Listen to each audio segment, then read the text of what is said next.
E aí galera, mais um vídeo. Hoje vamos falar sobre a Segunda Guerra Mundial, meus queridos. Então, vamos ter 3 vídeos antecedentes à guerra e as conferências do pós-guerra, ok? Vamos começar então com os antecedentes Segunda Guerra Mundial. Preste atenção, meus queridos. Primeira coisa que nós vamos observar é a formação de alianças. Nós temos o eixo, que são os regimes totalitários, a Alemanha e a Itália, e também no Oriente um regime autoritário, que é o Japão, criando o Pacto Anticomintern, o Pacto Anticomunista. Então, Alemanha, Itália e Japão formam as tropas do eixo. E nós vamos ter os aliados. Inicialmente, nós temos em 39, Inglaterra e França formando os aliados. E em 42, com a entrada dos Estados Unidos, com a entrada da União Soviética, nós vamos ter Inglaterra, Estados Unidos e União Soviética formando os aliados. Nós vamos entender a mudança na composição dos aliados durante o desenrolar do conflito. Nós vamos ver também o quê? O revanchismo alemão, o desejo alemão de uma nova guerra, baseado na ideologia nazista do Lebensraum, do espaço vital, e também vamos ver a remilitarização da Alemanha. Então, nós entendemos que o nazismo é uma causa da guerra. O revanchismo alemão foi apropriado pela ideologia nazista nos princípios do espaço vital e do militarismo. Nós também entendemos que Alemanha, Itália e Japão, eles se expandiam com o objetivo de uma redivisão de mercados, traduzindo aquela experiência da Primeira Guerra Mundial de uma redivisão de colônias. E vamos falar também da falência das Ligas das Nações. Gradativamente, a Liga das Nações, ela vai sendo abandonada, ela vai falir. Nós vamos ver os Estados Unidos, que nunca participou como membro efetivo da Liga das Nações. Nós vamos ver a União Soviética, que também esteve fora. E nós vamos ver que Alemanha, Itália, Japão vão abandonar a Liga das Nações. A Liga das Nações, então, vai estar enfraquecida e vai ser incapaz de cumprir a sua função. Qual a função? A função de garantir a paz no mundo.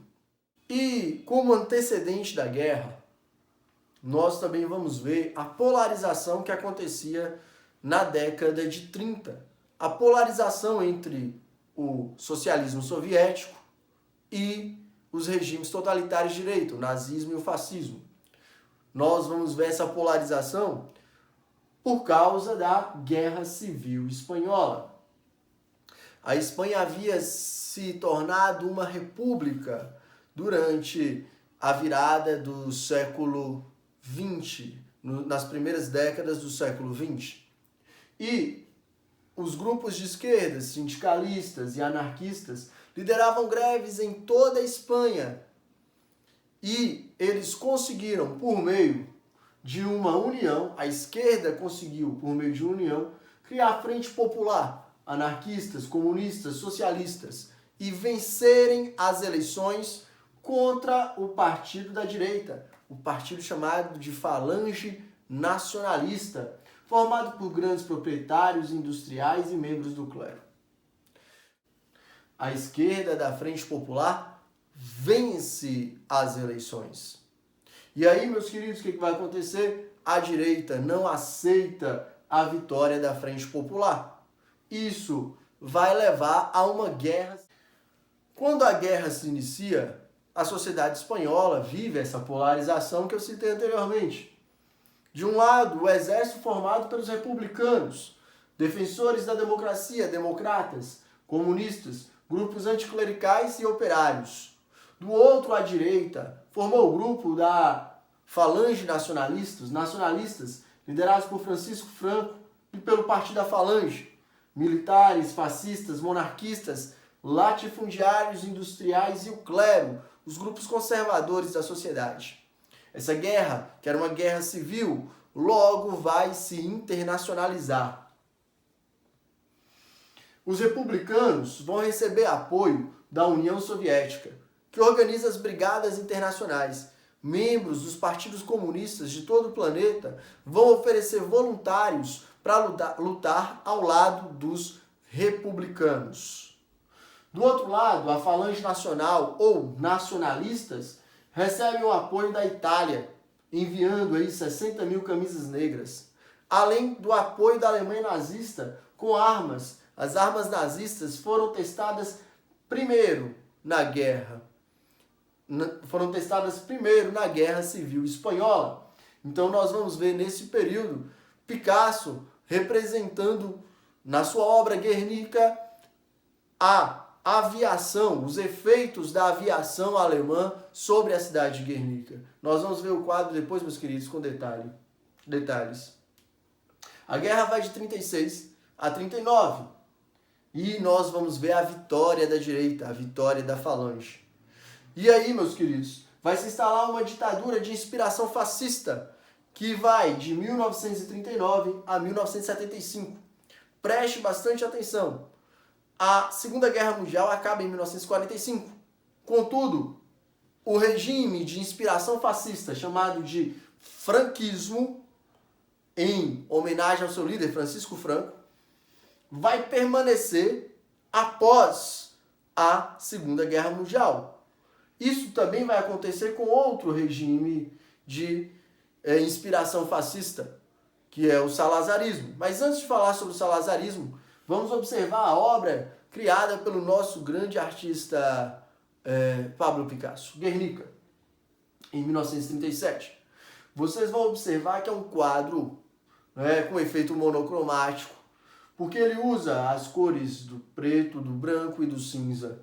E o mural é feito com a obra é feita com colagens, com jornais da época, ok? E aí vocês vão ver cenas extremamente grotescas, né? Vocês vão ver aqui uma mulher carregando uma criança morta nos braços, uma alusão à Pietà de Michelangelo. A mulher, quando grita, a sua língua tem a forma de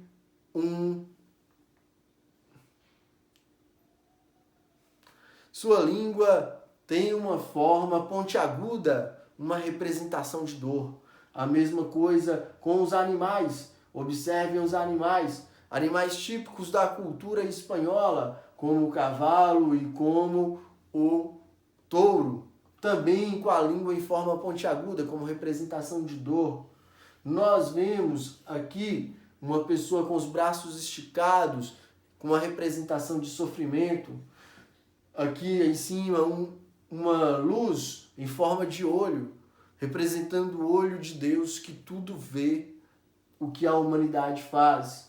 Uma lâmpada na mão, na forma de vela na mão de uma pessoa ao centro, representando a esperança do fim da guerra. Então a obra de Pablo Picasso, ela é simbólica, ela é carregada de um simbolismo. E é interessante que quando um general nazista perguntou a Picasso se ele tinha feito a obra, a resposta de Picasso foi: não, foram vocês que fizeram. É uma alusão ao bombardeio da aviação nazista sobre a cidade de Guernica. Vamos falar então do salazarismo. O salazarismo é um regime fascista de inspiração fascista em Portugal. Em 1926, houve um golpe militar em Portugal. E em 1932, Antônio Salazar, o ministro das Finanças, assume o governo em Portugal. E aí nós vamos ter um governo chamado de Estado Novo Português. Um governo baseado em uma ideologia inspirada no fascismo italiano, no integralismo lusitano, outra forma de fascismo, e na doutrina social da igreja, a ideia de conciliação entre trabalhadores e patrões. Também tem como características o nacionalismo, o tradicionalismo, o corporativismo, autoritarismo, antidemocrático, colonialista, contra a independência das colônias portuguesas, anticomunista e antiparlamentar. Traduzindo, um regime fascista né? Um regime de inspiração fascista. O que vai acontecer, meus queridos? Ainda como antecedente da guerra, nós vamos ver uma política chamada de política do apaziguamento. Uma política do apaziguamento foi uma política em tolerar os avanços do eixo. Em 1931, o Japão invadiu a Manchúria, território chinês rico em ferro e carvão, e nada foi feito. Em 1935, a Itália invade a Etiópia, o único país independente da África, e as potências do período nada fizeram. Em 1938, Hitler vai executar Antibes, anexa a Áustria, um outro povo germânico. Isso era proibido pelo Tratado de Versalhes e foi aceito. Hitler invade os Sudetos e foi feita a Conferência de Munique. Qual foi a ideia? A Inglaterra e a França chamaram Hitler e Mussolini para o diálogo e aceitaram as invasões nazistas com a promessa de que Hitler não fizesse novas anexações. Isso, meus queridos, isso é a política do apaziguamento. Tolerar as invasões de Hitler, acreditando que ele poderia parar. Hitler vai invadir depois a Boêmia, a Morávia e a Eslováquia. Claramente rompendo as decisões do Tratado de Versalhes. E nada foi feito. A pergunta é por quê? Por que a política do apaziguamento? Nós temos vários motivos. Primeiro, o medo da guerra. Os europeus temiam uma nova guerra que devastasse o continente, colocasse o continente em crise, como foi na Primeira Guerra Mundial. Os europeus também temiam o avanço do socialismo e acreditavam que uma Alemanha forte seria um escudo contra o avanço do socialismo sobre a Europa. E depois que o nazismo alemão e o socialismo soviético se enfrentassem e estivessem enfraquecidos, a Inglaterra e a França poderiam dominar esses territórios. Nós também vamos entender que uma Alemanha forte iria iniciar uma recuperação econômica que seria acompanhada pelo resto da Europa. Então, haviam vários interesses por trás da política do apaziguamento. Assim, Neville Chamberlain, primeiro-ministro inglês, e Daladier, o presidente da Terceira República Francesa, assinaram acordos que toleravam as invasões de Adolf Hitler e de Benito Mussolini. Então, a Inglaterra e a França toleraram o fortalecimento, a remilitarização e o avanço do eixo sobre territórios. O que vai acontecer, meus queridos? O mundo foi surpreendido por Adolf Hitler. Em 23 de agosto de 1939, Hitler assina com Stalin o Pacto Nazi-Soviético, também chamado de Pacto Ribbentrop-Molotov. O Pacto Nazi-Soviético, o Pacto Ribbentrop-Molotov, era um pacto de não agressão. E esse pacto de não agressão servia para que Hitler não cometesse o mesmo erro da Alemanha, do Segundo Reich, na Primeira Guerra Mundial, de dividir o exército alemão. Então qual foi a decisão, meus queridos? A decisão foi bem simples. Com o pacto de não agressão, Hitler poderia invadir a França e não dividir seu exército. Assim, com o pacto de não agressão, a Alemanha nazista iria lutar em uma só frente e não dividiria seu exército. Erro cometido na Primeira Guerra Mundial. Stalin ganhava tempo para reforçar seu exército, reforçar o seu corpo de oficiais e generais para que pudesse enfrentar Adolf Hitler. E aí, meus queridos, ainda havia uma cláusula secreta. Qual a cláusula secreta? Que quando Hitler invadisse a Polônia seria dividida entre nazistas e socialistas. Em 1º de setembro, então, o mundo é surpreendido pela invasão da Polônia. A Polônia é invadida e cai em menos de 30 dias.